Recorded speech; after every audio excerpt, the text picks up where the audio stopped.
tapi yang dilahirin dari keduanya juga haram, gitu ya. Nauzubillah min dzalik. Nah ini ibu perlu hati-hati juga pilih skincare, masakan, jangan sampai oh ini nggak mengandung daging babi tapi cuma minyak babi katanya. Itu haram juga, ya. Jadi harus hati-hati. Maka pada kasus najis mughalazah, cara menghilangkannya nggak cukup cuma dengan air, tapi juga wajib dipakein tanah. Jadi pakai tanah liat juga campur dengan air, gitu ibu-ibu ya. Baik, kita kembali kepada tadi, orang bersuci dengan 4. 1 istinja, yang kedua berwudu, yang ketiga mandi wajib, yang keempat tayamum. Oke, kita akan bahas dengan istinja dulu. Apa itu istinja? Istinja itu adalah cebok bahasanya, ya, cebok. Dan istinja biasanya dengan menggunakan air, tetapi istinja yang paling afdol yaitu dengan menggunakan air dibarengi dengan batu, ya. Faslun fi syuruti ijza'il hajar, dalam penggunaan batu. Kalau air kita udah tahu cara gunain air. Sekarang bagaimana istinja dengan menggunakan batu, ya? Ini disebutkan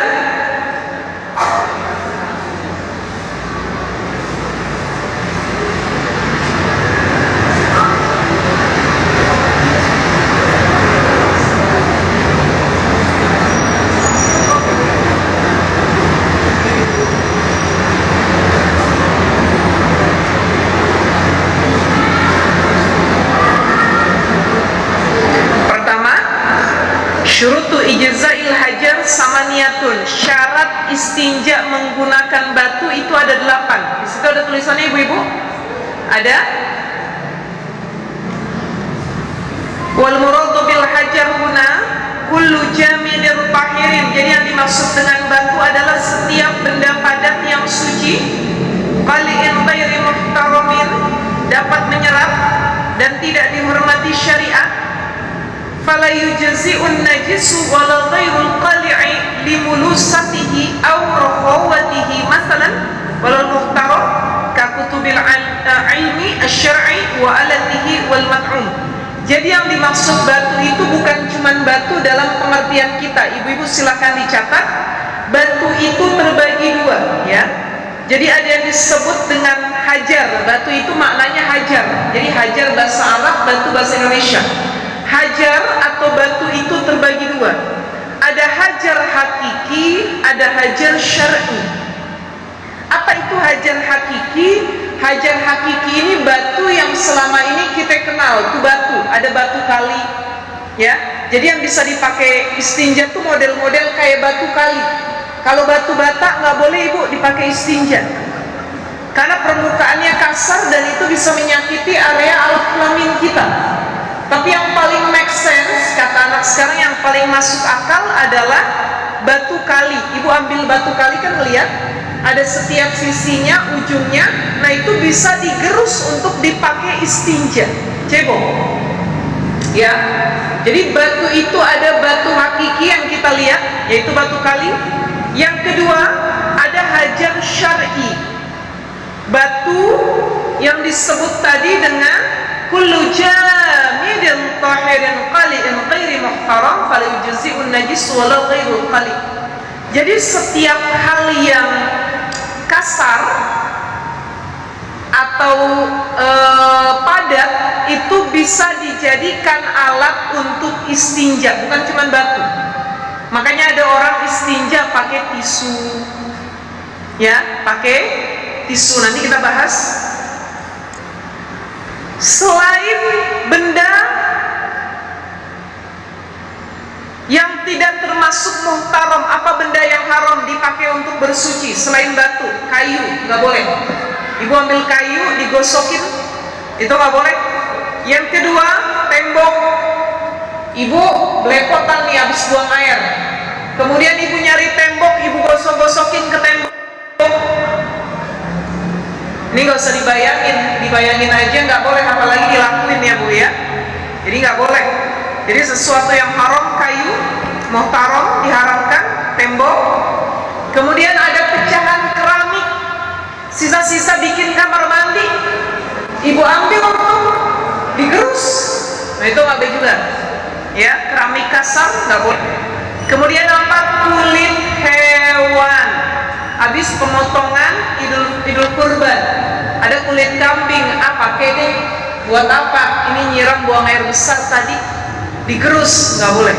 Jadi kayu, tembok, keramik kasar, kemudian lagi kulit hewan, itu nggak bisa dipakai untuk istinja. Ya.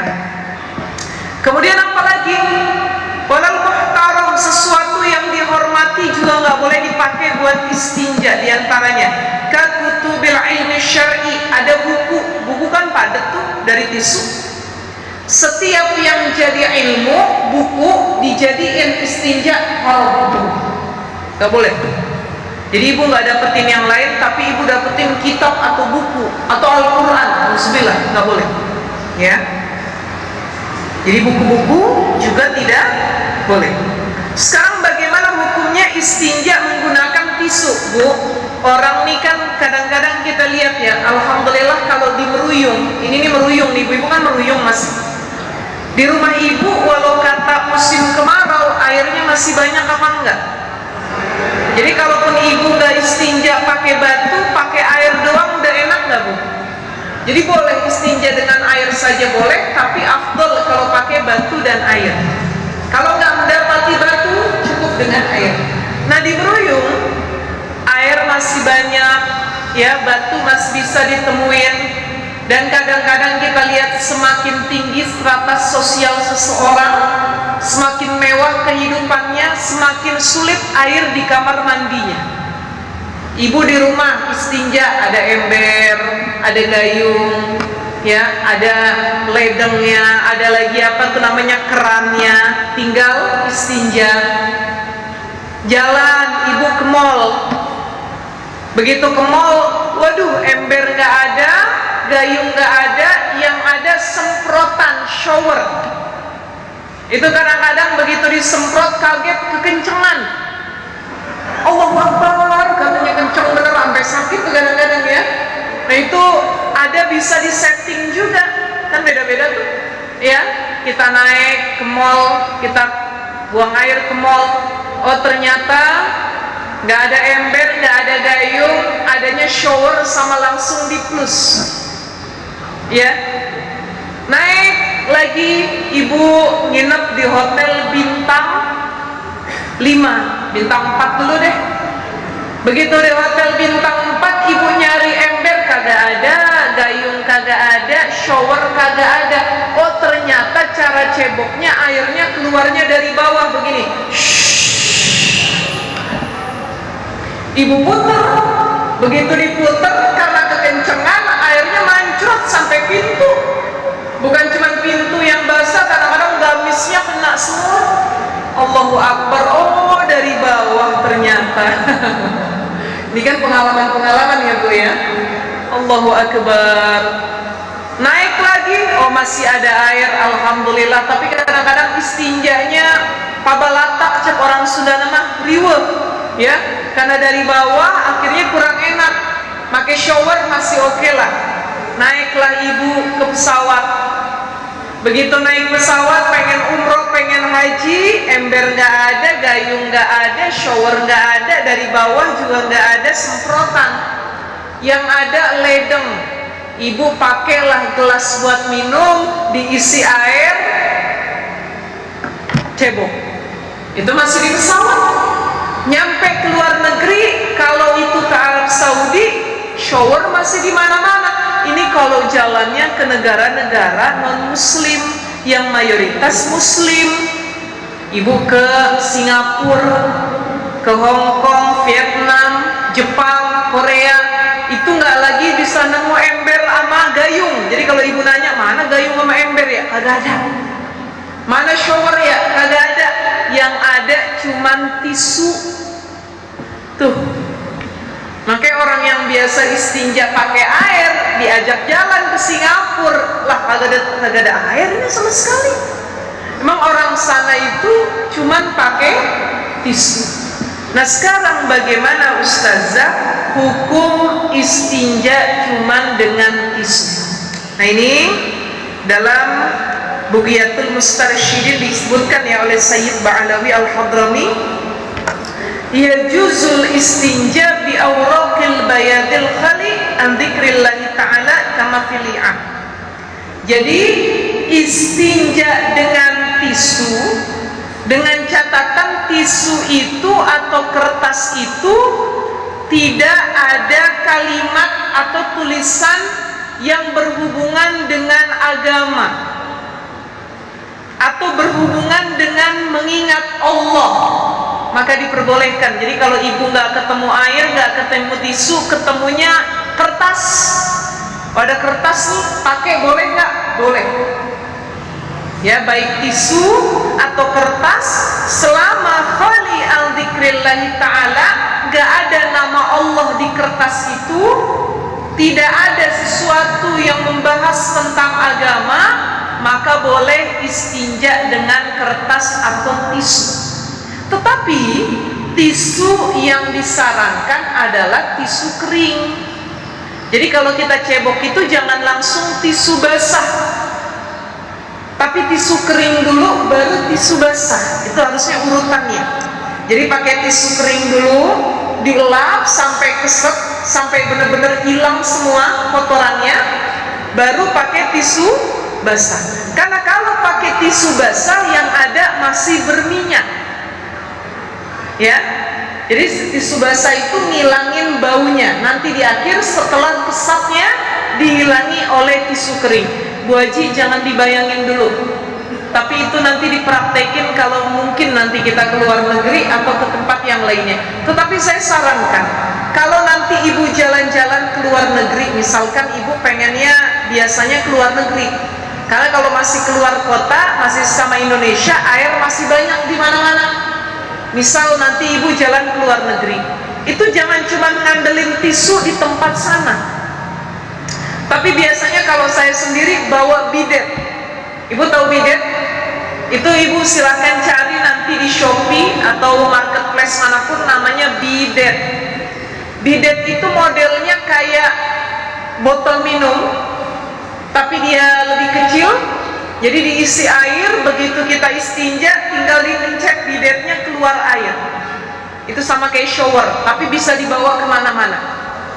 Nah ini lebih maslahat andai kata kita tidak menemukan air, tapi cuman ada tisu dan kita nggak merasa nyaman kalau cuma pakai tisu gitu ya ibu-ibu ya. Baik, kita lanjut. Syarat istinja dengan menggunakan batu, yang pertama ayatuna bisalasati ahjar, minimal dengan 3 batu, yang harus dilakukan dengan 3 kali usapan, yaitu qauluhu bisalasi masahatin la aqal, 3 kali usapan dari batunya, ya.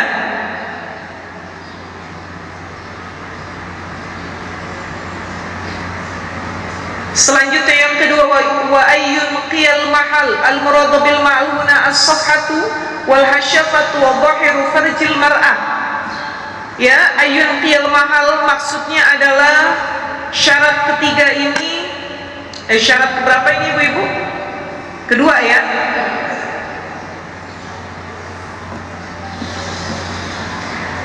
Jadi syarat kedua yang harus diusap adalah bagian dubur yang tertutup. Ketika kita berdiri kan ada bagian dubur yang kebuka, ada bagian dubur yang ketutup. Tuh ya, mohon maaf ibu-ibu kalau agak vulgar, tapi ini fikih. Jadi kudu kita bahas. Itu kan ada bagian dubur itu yang memang ketutup tuh, ketutup nggak kelihatan. Tapi kalau ibu mohon maaf ibu jongkok atau duduk, itu baru merenggang, kelihatan tuh. Area yang mohon maaf saya nyebutnya apa, mohon izin, mohon maaf sekali, area yang keriput. Maaf ya bu ya, jangan dibayangin ya, ini fikih tapi memang. Nah itu area yang tertutup dan keriput itu yang harus digosok dengan batu, ya. Jadi yang pertama itu. Yang kedua, hasyafatu. Aduh, saya bahasnya bagaimana ini ya? Hah? Maafin ya Bu ya, ini fikih.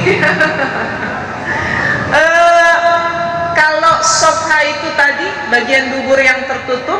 Yang kedua hasyafa. Hasyafa itu alat kelamin laki-laki yang ada di ujung pangkalnya. Udah begitu dah pokoknya ya Bu ya. Jadi begitu, yaitu hasyafa disebutnya. Apa disebutnya tuh ya? Saya bingung nyari kosakatanya nih. Dah helmnya dah begitu dah ya.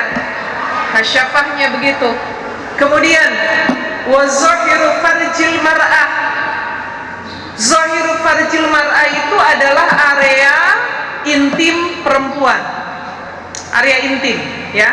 Itu yang harus dibersihkan atau digosok juga. Mohon maaf kalau kita istinja itu jangan cuma menyiram pada area luarnya saja.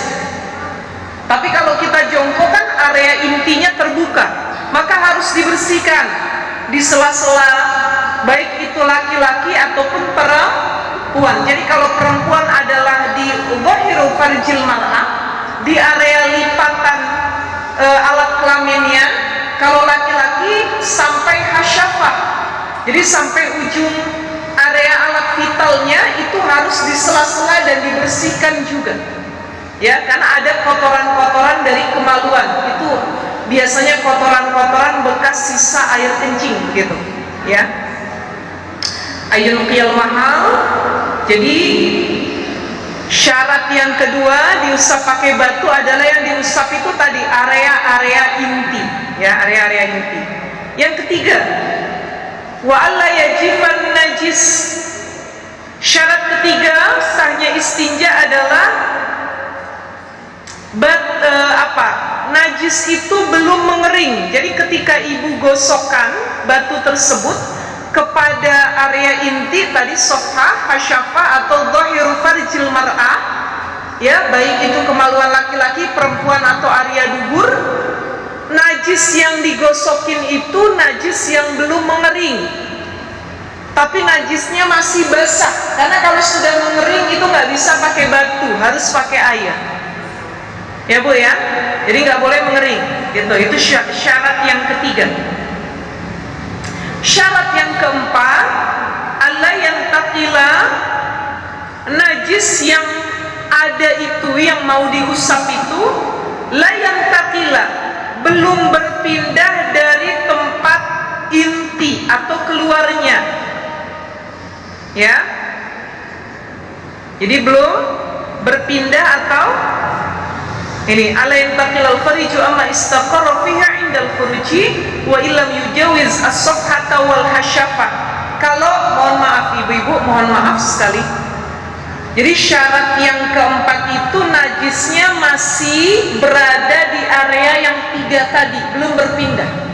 Kalau umpamanya kencing, kemudian air kencingnya itu bukan hanya ada di ujung hasyafah kemaluan laki-laki atau di area lipatan zahiru farjil mar'ah, area perempuan, tetapi udah pindah, misalkan ke selangkangan, ke paha. Nah itu nggak boleh. Najis yang ada di selangkangan atau di paha itu dilap atau digosok dengan batu. Karena yang harus digosok dengan batu adalah pada area intinya saja. Paham ibu-ibu? Jadi kalau sudah mengering, jadi syarat yang pertama apa? Dengan 3 batu.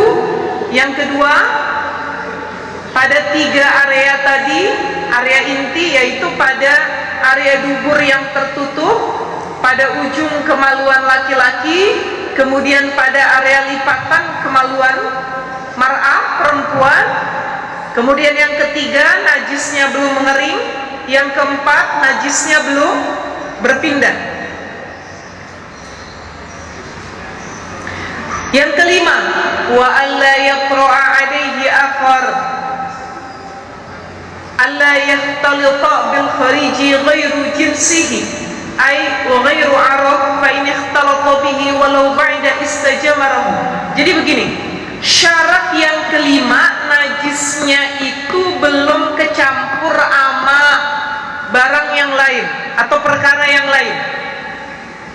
Seumpama najisnya bercampur sama serbuk kayu. Misal ada orang bernajis, ini habis buang air besar, ada di area duburnya, najisnya belum hilang. Kemudian tiba-tiba sebelum dia istinja, dia duduk di atas serbuk kayu dan najisnya itu bercampur sama serbuk kayu. Maka kalau sudah yakhtalita, bercampur, ini nggak bisa diistinjakan dengan batu. Ibu paham nggak maksud saya, Bu? Paham ya, Bu ya? Ngeh ya? Atau ada orang habis kencing, tiba-tiba sebelum dibasuh atau digosok, bukan basuh ya, digosok dengan batu, terkena darah hewan, maka nggak boleh lagi dengan batu karena sudah tercampur, tapi harus dengan air. Itu syarat yang kelima ya. Wala yatru alaihi akhar. Syarat yang keenam. Wa alla yujawiza safhatahu wa hashafatahu. An-sadisa min syuruti ijza'il istinja bil hajar alla yujawizal ghaitu safhatahu wa la yusibahu ma'un wa an takuna al-ahjaru tahirah. Jadi syarat yang ke-6 ini adalah kotoran najisnya tadi itu enggak melebihi bagian dubur yang tertutup ketika berdiri, dan air kencingnya nggak melebihi itu tadi sama ya, wala yang takila, nggak berpindah dan nggak melewati ya, nggak berpindah dan tidak melewati. Jadi intinya seperti itu. Wala yusibahu ma'un. Syarat ketujuh sahnya istinja dengan batu adalah la yusibahu ma'un, najis yang ada itu belum terkena air. Jadi kalau udah terkena air ya udah nggak sah lagi pakai batu, karena batu itu dipakai sebelum dipakainya air. Batu dulu baru air. Kalau udah air nggak perlu lagi pakai batu, ya udah gitu. Ya, jadi syaratnya adalah la yusibahu ma'un. Yang keberapa ibu-ibu? Ke-8. Syarat terakhirnya adalah wan takunal ahjaru tahiratan, taharatul ahjaril mustanja biha fala yasihu bin najasati walal bil mutanajjisah. Jadi syarat yang ke-8, batu yang dipakai adalah batu yang suci.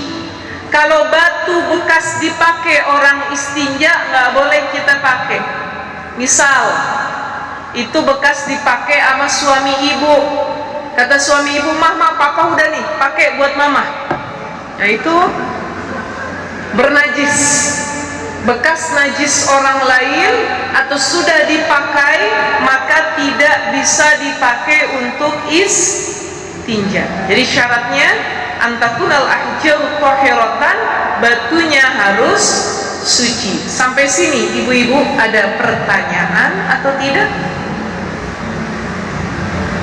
Ada pertanyaan ibu-ibu sampai sini? Ya, mangga Ustazah.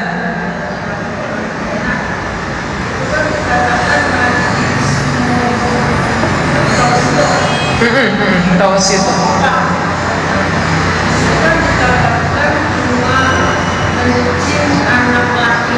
Iya, laki-laki. Itu kan termasuk anak perempuan.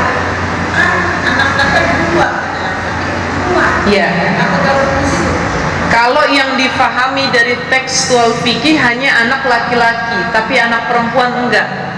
Ya, kenapa anak perempuan enggak? Kok bayi perempuan enggak? Infonya sih karena bayi perempuan lebih keruh, kemudian lagi lebih bau daripada anak laki-laki. Tapi kadang-kadang sama juga. Cuman dalam bahasan fikih seperti itu, ya. Kencing anak laki-laki. Sebab kalau kencing anak laki-laki itu biasanya satu arah, Bu. Beda sama anak perempuan. Betul ya? Ya kalau anak laki-laki ya udah biasanya satu arah, satu titik yang kena. Tapi kalau anak perempuan itu lebih lebar, ya. Jadi seperti itu. Nah ini hanya pada anak laki-laki yang belum genap berusia tadi, ya belum makan apapun juga. Seperti itu ya Ustaz saya. Jadi cukup dipercikan saja. Tapi biasanya kalau ada orang yang, Ustazah saya nggak nyaman kalau cuma dipercikin, saya rendam juga, karena nggak enak tuh, udah kena kencing juga, tetap aja direndam. Nah itu lebih baik lagi. Tetapi kalau misalkan hanya dipercikan dengan air, itu sudah sah atau sudah mampu membasmi dan menghilangkan najis tadi, gitu ya. Nah kemudian kita lanjut dulu Ustazah ya. Kalau tadi kita sudah memaknai istinja, ya istinja itu membersihkan diri setelah buang air kecil atau buang air besar. Utamanya istinja menggunakan batu yang dicampur dengan air. Tapi kalau istinja bisa juga dengan air saja. Kalau nggak ada air boleh dengan batu saja, dengan syarat tadi di salah satu ahjar minimal 3 batu. Kalau kurang dari 3 batu maka tidak sah istinja. Nah sekarang adab-adab istinja. Apa saja adab-adab istinja atau cebok?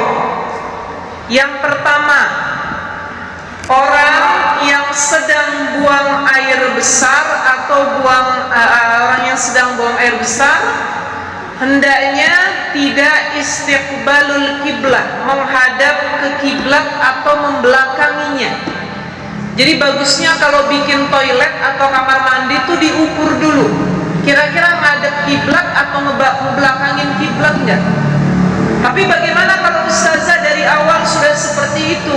Ya minimal pada saat posisi jongkok dan duduk tidak benar-benar arahnya tuh menghadap kiblat. Jadi agak dimiringin dikit gitu, agak diserongin dikit seperti itu ya, ibu-ibu ya. Jadi tidak menghadap kiblat atau membelakangi kiblat. Yang kedua, tidak buang air di air yang diam. Jadi ada kolam renang, airnya kan diam.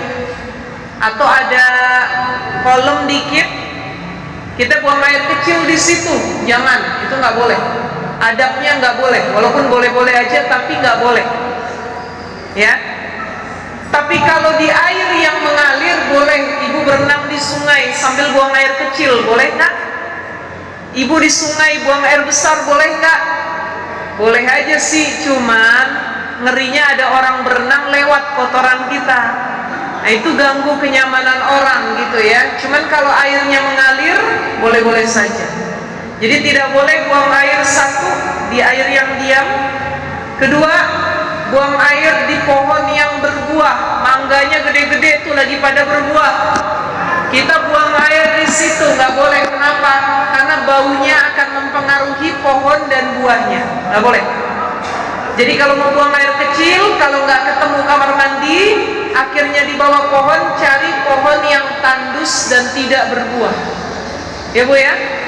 Jangan itu nanti payahnya bau air kencing atau mangganya bau air kencing gitu ya. Jadi tidak boleh. Satu, air yang diam nggak boleh, pohon yang berbuah nggak boleh.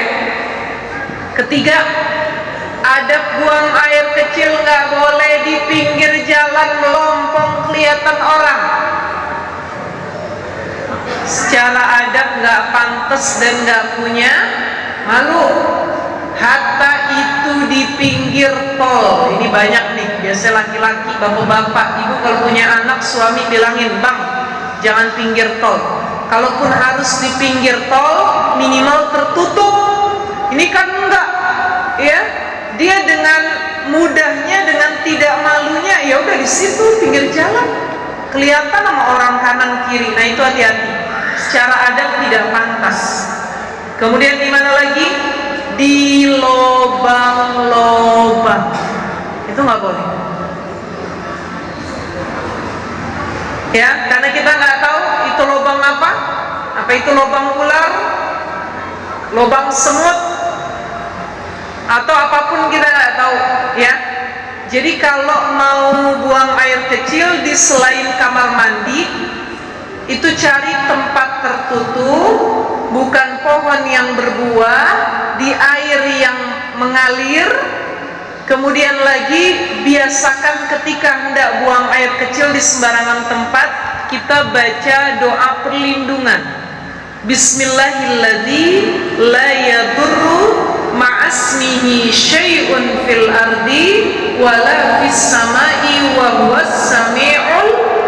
Itu yang kudu dibaca, bukan mau kencing pang numpang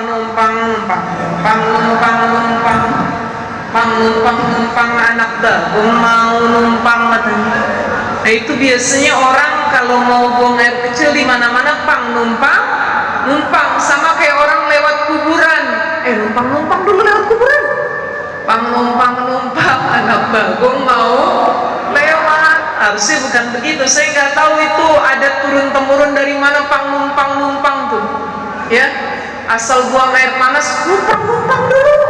Mau buang air kecil numpang tuh. Emang numpang sama siapa? Kan begitu, ya. Maka yang harus dibaca ganti kalimat pang numpangnya dengan kalimat doa. Bismillahilladzi la yadurru ma'asmihi syai'un fil ardi wala fis sama'i wa huwas samiul alim, atau a'udzu bikalimatillahi tammati min syarri ma khalaq. Ya Allah, aku berlindung kepadamu, atau minimal baca a'udzubillahi minasyaitonir rajim. Memang betul katanya kalau kita enggak numpang nanti setannya ngikut, digoda sama setan. Ada orang habis buang air kecil kesurupan, ada orang habis buang air dia kemasukan, sakit berhari-hari, tapi numpangnya bukan sama setan. Kalau gitu kita minta izin sama si setan, Bu. Maka cara terbaiknya adalah minta perlindungan kepada Allah. Di bumi manapun yang namanya makhluk gaib itu ada, jin itu ada, yang gak kelihatan sama mata ada, tapi bukan minta numpang sama mereka, tapi minta perlindungan kepada Allah. Bismillahirrahmanirrahim. La yadurru ma'asmihi syai'un fil ardi wala fis sama' wa huwas samiul alim. Sama halnya kalau kita datengin tempat baru. Jadi kata guru saya, kalau kita datengin tempat baru, misal kita datang ke sungai, ke curug, sawah-sawah, penginapan, hotel, villa, itu jangan lupa ucap salam. Karena salam itu bukan cuma buat orang yang ada manusia, tapi buat makhluk lain juga ada gitu ya. Jadi ucapin salam, assalamualaikum. Baru baca doa tadi, Bismillahilladzi la yadurru ma'asmihi syai'un fil ardi wala fis sama' wa huwas samiul alim. Dah, masing-masing dah gitu ya. Jangan saling ganggu. Udah, saya minta pertolongan kepada Allah, bukan minta izin sama kamu, begitu. Nah itu. Jadi nggak boleh kencing di lubang-lubang. Kalaupun akhirnya nggak mendapati tempat lain, silahkan, tapi dengan membaca doa perlindungan kepada Allah. Ya. Kemudian saat buang air besar atau buang air kecil dilarang berkata-kata. Ini secara adab. Nggak boleh ngobrol lagi BAB atau buang air kecil. Ibu masuk ke toilet WC, buang air kecil sama-sama. Yang satu buaji ini, yang satu buaji ini. Sambil buang air kecil sambil ngobrol. Buaji ngapa? Tahu nggak yang jilbab kuning itu tuh? Yang mana? Yang itu. Sambil buang air. Nah itu nggak boleh. Secara adab dia tidak beradab atau tidak pantas.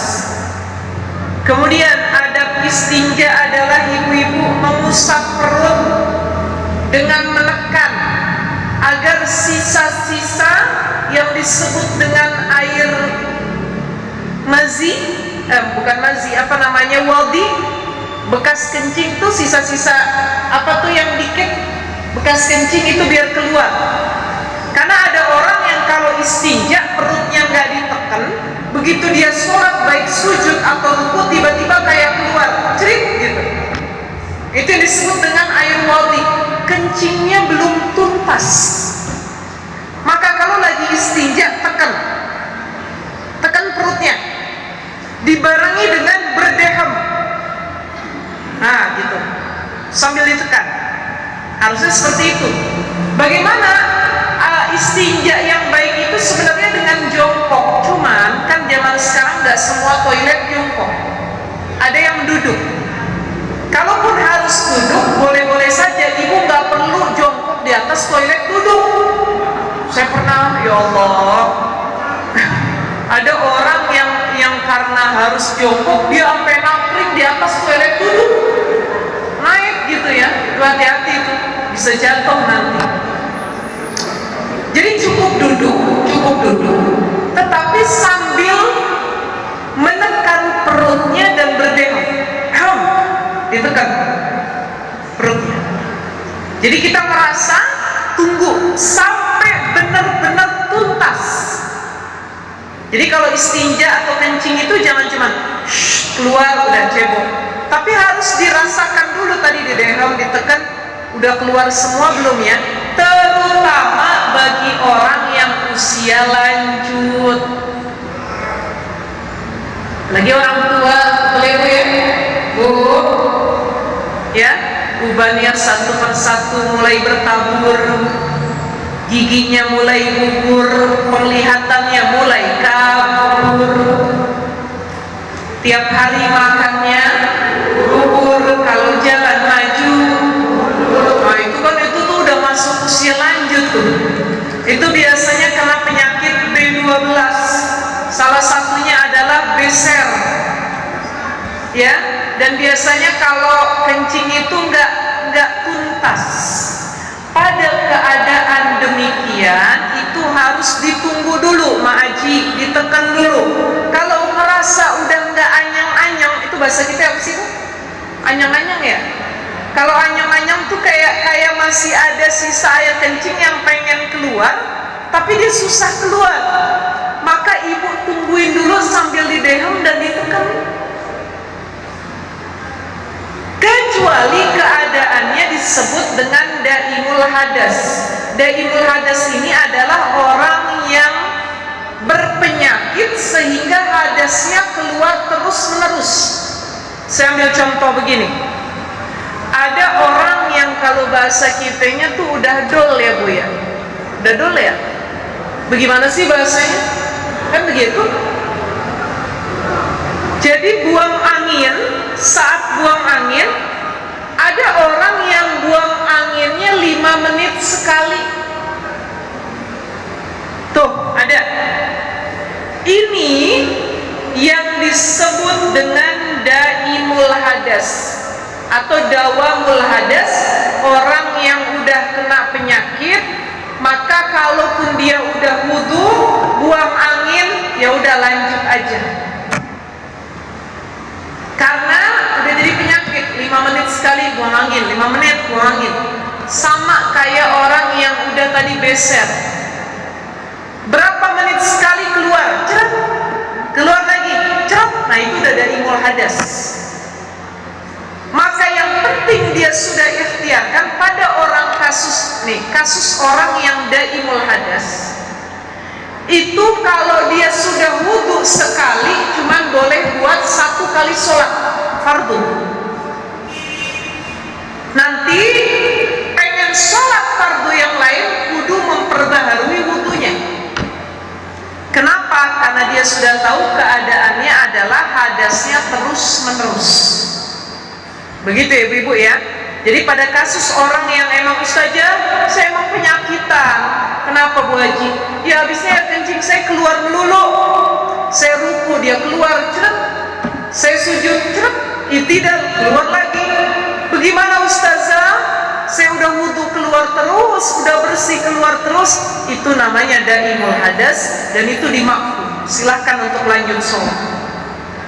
Tapi pada kasus orang yang tidak punya penyakit beser atau daimul hadas atau hadasnya terus-menerus keluar, maka dia wajib memperbaharui wudunya dan menyempurnakan istinjanya. Ya, Ibu-ibu, sampai sini ada pertanyaan? Ibu mau tanya. Ya. Hari kemudian dari temanya, mungkin perempuan lain juga merasakan Aminah. Alhamdulillah Rabbil Alamin.